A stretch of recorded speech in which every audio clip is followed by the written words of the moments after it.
Hi everyone, I'm Jessica. Welcome back. Today we're working on block 9 of the 2023 Scrappy Sampler.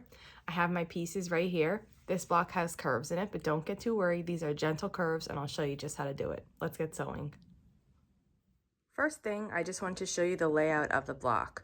So this is how the block is laid out.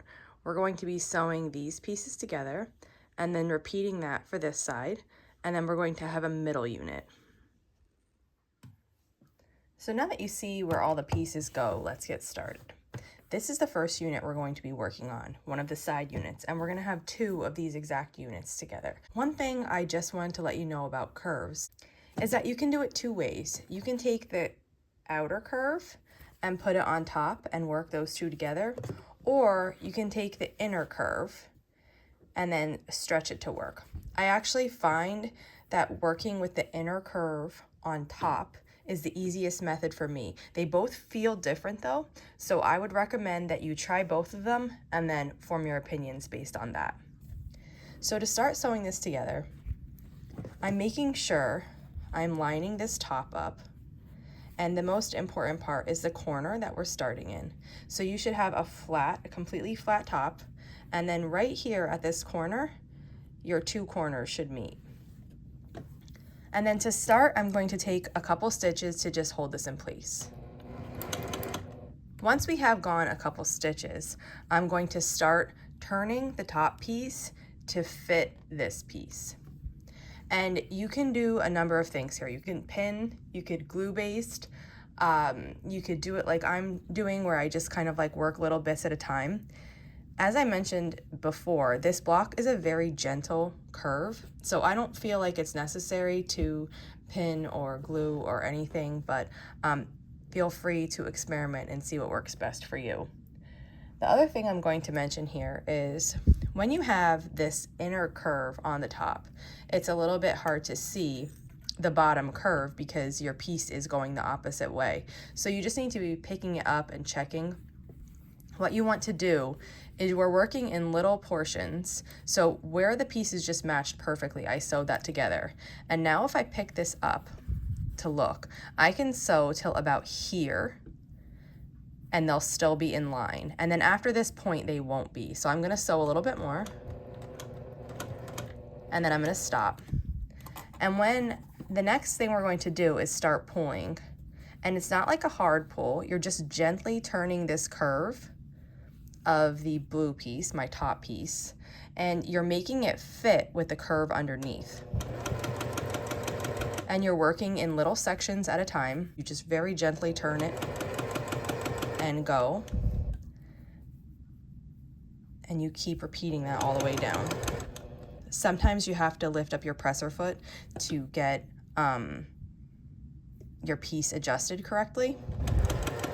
And then when you come to the end here, just take your time getting those 2 corners to match. And that's the first piece.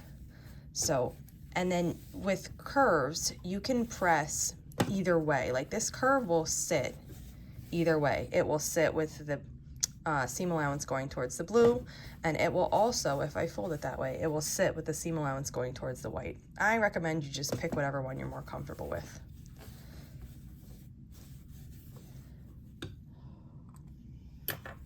So we have one piece on and we need to sew this other one now. I could sew it like this and then just bring the curves together as we go. But like I mentioned before, I like having the curve that goes inside on the top. So what I'm gonna do is turn this piece around and I'm gonna sew it this way so that I can get that curve on the top, on this curve on the top like I like. Now, this is gonna be matched up the same way. The only place you're starting at is this corner.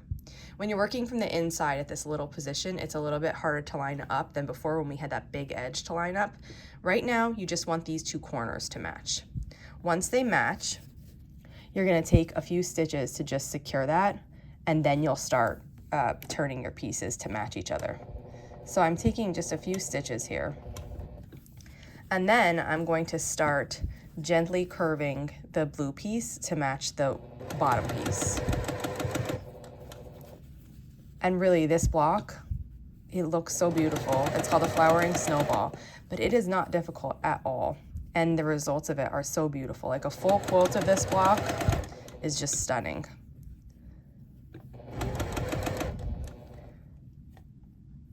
And we're almost there. Perfect. So then again, you just push the seam allowances in the direction that you want them to be. I think I'm gonna try to go both of them in towards the darker piece. This is our first side. We need one more exactly like this, so I'm gonna make that now.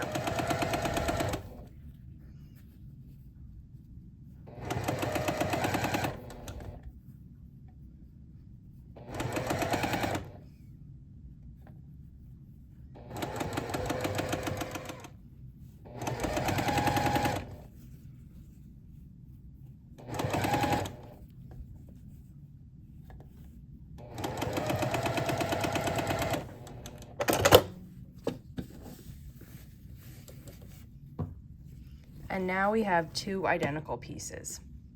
The next step is to work on the centerpiece. The centerpiece has this shape, and then it has a little centerpiece, and then another one of the same shape that we had first. So what we do here is we match up, and this piece is this square in the center is slightly curved around the edges if you look at the template. So I'm just making sure that I'm matching up the pieces correctly. So that's one, and then we're going to repeat that step just to join it to the other side.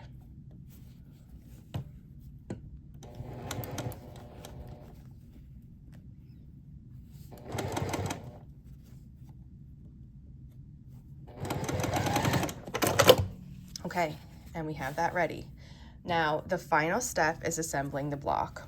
So into this curve, we're putting one of our pieces, and into this other curve, we're putting the other piece.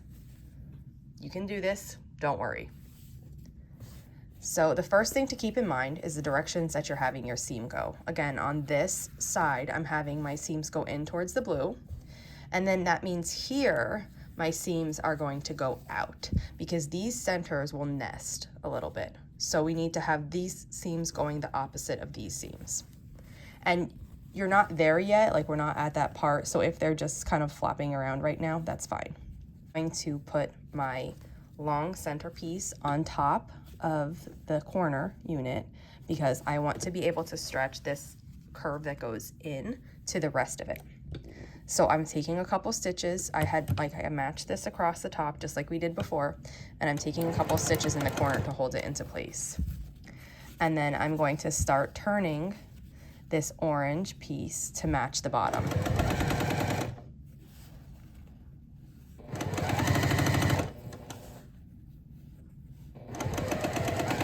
And when we start to get close toward the center here, I will make sure that my seams are going in the correct direction, and here they are.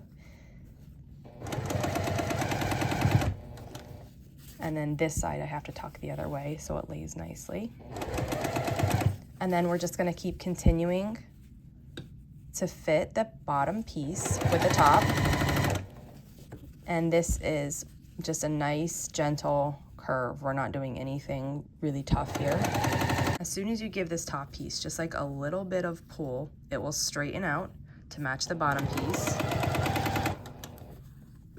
We're almost there. Just work a little bit at a time.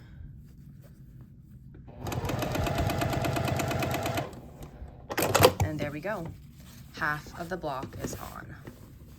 Let me show you what that looks like. And now we have this half of the block on. Now this still needs to be pressed, so just keep in mind it's kind of flimsy right now. And we're going to repeat that process on this other side. So I'm just putting my seams in the direction I want them to go. And I'm going to take the larger piece now and match it to the top of the other corner unit. I'm starting in the corner, and I'm going to take a couple stitches to just secure it. You could back stitch if you want, but usually just a couple stitches will hold it into place for you. And now I'm going to straighten the orange out to match the bottom, and I'll work in little bits just as I did before.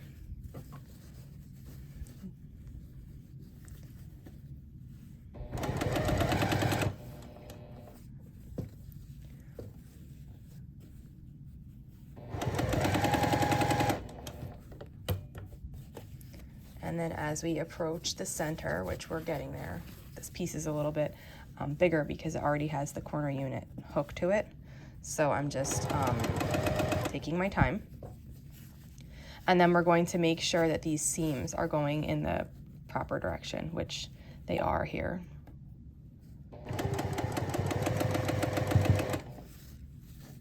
And then this one needs to be, the bottom one needed to be flipped there. So I just flipped it with my finger, and I'm going to continue on.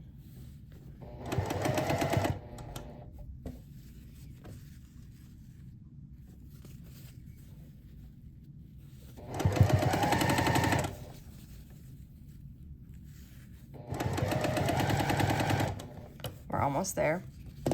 And again, keep in mind, like I just did, sometimes you have to lift up the presser foot to just have the fabric lay a little bit nicer. You can do that, no problem. Your needle's down and it's holding everything in place. So I matched that bit up. We are so close to the end.